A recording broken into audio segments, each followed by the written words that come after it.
नमस्कार शेतकरी मित्रांनो, मी बळीराम घुले आपल्या यूट्यूब चॅनलवरती आपले पुन्हा एकदा सहर्ष स्वागत करीत आहे. प्रत्येक शेतकऱ्याच्या घरी जनावरं ही असतात आणि जनावरं म्हटलं की शेणाचा ढीग आलाच. यामध्ये आपण आज काय केलं आहे की जो आपला शेणाचा ढीग आहे हा सावलीत आहे. हे बघा, हा सावलीत आहे आणि आज आपण याला पाणी सोडायला सुरुवात केली.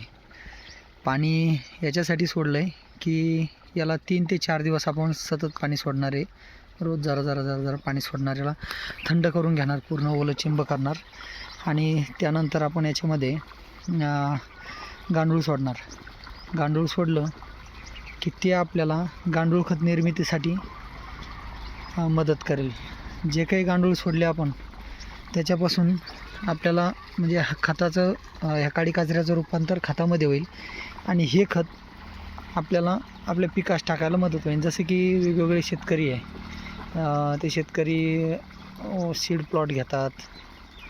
सीड प्लॉटला मिरची असेल, तुमचं टॅमॅटो असेल, वांगा असेल, तर याच्यामध्ये आपण तो मल्चिंग करायच्या अगोदर बेडवरती टाकू शकतो गांडूळ खत. आणि मी तोच प्रयोग माझ्या शेतामध्ये केला आहे. हा जो गहू दिसतो आहे बाजूला आणि ती मक्का दिसते, तर ह्या गावामध्ये आम्ही 1.5 ट्रॅली गांडूळ खताचा वापर केलेला आहे आणि हा गहू पूर्णपणे टोकन यंत्रावरती लावलेला आहे.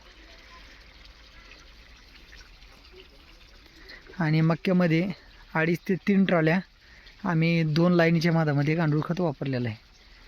त्यामुळे शेतकऱ्यांनी गांडूळ खत चा वापर करावा आणि जो काही शेणाचा ढीग आहे तो सावलीत ठेवून त्याला थंड करून घ्यावे. थंड केल्यानंतर त्याच्यामध्ये गांडूळ सोडावे. गांडूळ सोडले की ते 2.5 ते 3 महिन्यामध्ये तुमचं पूर्णपणे कल्चर, जे गांडूळ कल्चर आहे ते पूर्णपणे तुमचं काडी कचऱ्याचं रूपांतर हे खतामध्ये करते. धन्यवाद.